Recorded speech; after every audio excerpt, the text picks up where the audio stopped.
আসসালামু আলাইকুম। আজ রোববার 12ই শ্রাবণ, পয়লা সফর, 27শে জুলাই। বাংলাদেশ বেতার রাজশাহী। স্থানীয় সংবাদ পড়ছি আব্দুর রহমান মাসুম।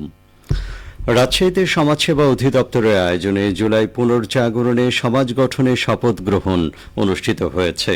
গতকাল জেলা শিল্পকলা একাডেমিতে জেলা প্রশাসন ও সমাজসেবা কার্যালয়ের আয়োজনে এবং উপজেলা মহিলা বিষয়ক কর্মকর্তার কার্যালয়ের সহযোগিতায় এ অনুষ্ঠানের আয়োজন করা হয়। অনুষ্ঠানের শুরুতেই জুলাই শহীদের স্মরণে 1 মিনিট নীরবতা পালন শেষে মোনাজাত করা হয়। পরে অনুষ্ঠিত হয় আলোচনা সভা। অনুষ্ঠানে প্রধান অতিথি ছিলেন রাজশাহী বিভাগীয় কমিশনার খন্দকার আজিম আহমেদ।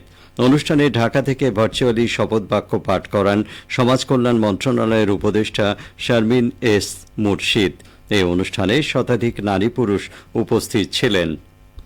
এদিকে বগুড়ায় জুলাই পুনর্জাগরণে সমাজ গঠনে লাখো কণ্ঠে শপথ পাঠ করা হয়েছে। গতকাল জেলা প্রশাসকের সম্মেলন কক্ষে জেলা প্রশাসন, জেলা সমাজসেবা কার্যালয় ও মহিলা বিষয়ক অধিদপ্তর যৌথভাবে এই অনুষ্ঠানের আয়োজন করে। অনুষ্ঠানে ভার্চুয়ালি শপথ পাঠ করান সমাজ কল্যাণ ও মহিলা শিশু বিষয়ক মন্ত্রণালয়ের উপদেষ্টা শারমিন এস মুর্শিদ। পরে বগুড়া জেলার সমাজসেবা কার্যালয়ের উপপরিচালক রকনুল হকের সভাপতিত্বে আলোচনা সভা অনুষ্ঠিত হয়। এতে প্রধান অতিথির বক্তব্য রাখেন জেলা প্রশাসক হোসনা আফরোজা।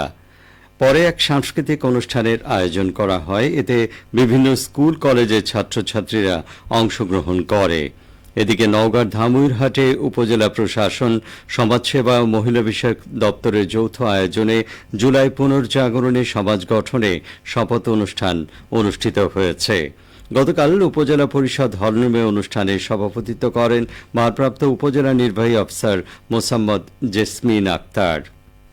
অনুষ্ঠানে 2024-এর গণ অভ্যুত্থানে শহীদের প্রতি গভীর শ্রদ্ধা জানানো হয়। এছাড়া 10 জন প্রতিবন্ধী ব্যক্তিকে হুইল চেয়ার ও 2 জনকে ট্রাইসাইকেল স্মার্ট সাদা ছড়ি প্রদান করা হয়। শপথ গ্রহণ অনুষ্ঠানে উপজেলা স্বাস্থ্য প্রশাসক ডা আশিস কুমার সরকার বক্তব্য রাখেন। প্রধান উপদেষ্টার বিশেষ সহকারী শেখ মঈনুদ্দিন বলেছেন, রেলওয়েকে লাভজনক করার চেষ্টা করা হচ্ছে। এই লক্ষ্যে কাজ করছে বর্তমান সরকার। তিনি গতকাল নাটোর রেল স্টেশনে সাংবাদিকদের সাথে আলাপকালে কথা বলেন। এ সময় তিনি আরও বলেন, লাভজনক পথে রেলওয়ের সেবা বৃদ্ধি করা হবে।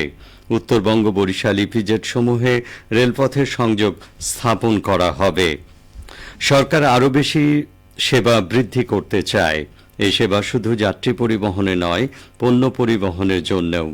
যেখানে লাভ হচ্ছে না, যাত্রী নেই, সেই রেলপথ বন্ধ করে দেয়া হবে। শেখ মঈনুদ্দিন বলেন, সরকার রেলওয়েকে সড়কের চেয়েও গুরুত্বপূর্ণ ভূমিকায় নিয়ে যেতে চায়, কারণ সড়ক পথের রক্ষণাবেক্ষণ খরচ অনেক বেশি। প্রধান উপদেষ্টার বিশেষ সহকারী শেখ মঈনুদ্দিন রাজশাহী থেকে সড়ক পথে নাটোরে আসেন। বিশ্ববিদ্যালয় দিবসের কর্মসূচি বর্জন করে সিরাজগঞ্জের শাহজাদপুরে স্থায়ী ক্যাম্পাসের দাবিতে কালো ব্যাজ ধারণ ও মানববন্ধন কর্মসূচি পালন করেছে রবীন্দ্র বিশ্ববিদ্যালয়ের শিক্ষক, কর্মকর্তা, কর্মচারী ও শিক্ষার্থীরা। গতকাল রবীন্দ্র বিশ্ববিদ্যালয়ের একাডেমিক ভবন 3-এর সামনে ঢাকা পাবনা মহাসড়কের পাশে এই কর্মসূচি পালন করা হয়। মানববন্ধনে বক্তারা বলেন, দীর্ঘ 9 বছর অতিবাহিত হলেও স্থায়ী ক্যাম্পাস পায়নি রবীন্দ্র বিশ্ববিদ্যালয় বাংলাদেশ। ভাড়া ভবনে একাডেমিক ও প্রশাসনিক কর্মকাণ্ড চললেও বিশ্ববিদ্যালয়ের সুবিধা পাচ্ছেন না শিক্ষার্থীরা। নেই কোনো আবাসিক হল, খেলার মাঠ। শিক্ষা মন্ত্রণালয় থেকে 595 কোটি টাকা প্রকল্প অনুমোদন দেয়া হলেও একনেকে অনুমোদন দেয়া হচ্ছে না। 27শে জুলাইয়ের একনেক মিটিংয়ে প্রকল্পটি অনুমোদন না দেয়া হলে কঠোর কর্মসূচি পালন করা হবে বলে জানান বক্তারা। উল্লেখ্য, 2016 সালের 26শে জুলাই জাতীয় সংসদে পাশ হয় রবীন্দ্র বিশ্ববিদ্যালয় বাংলাদেশ আইন। তারপর থেকে প্রতি বছরে এই দিনটি বিশ্ববিদ্যালয় দিবস হিসেবে উদযাপন করা হয়। খেলার খবর। সিরাজগঞ্জের যমুনা নদীতে যমুনা সাঁতার প্রতিযোগিতা 2025 অনুষ্ঠিত হয়েছে। প্রতিযোগিতা শেষে বিজয়ীদের মাঝে পুরস্কার বিতরণ করা হয়। গতকাল সকালে জেলার কাজীপুরের মেঘাই বন্দর ঘাট থেকে সাঁতার প্রতিযোগিতা শুরু হয়ে সন্ধ্যায় চোহালী উপজেলার জোতপাড়া ঘাটে শেষ হয়।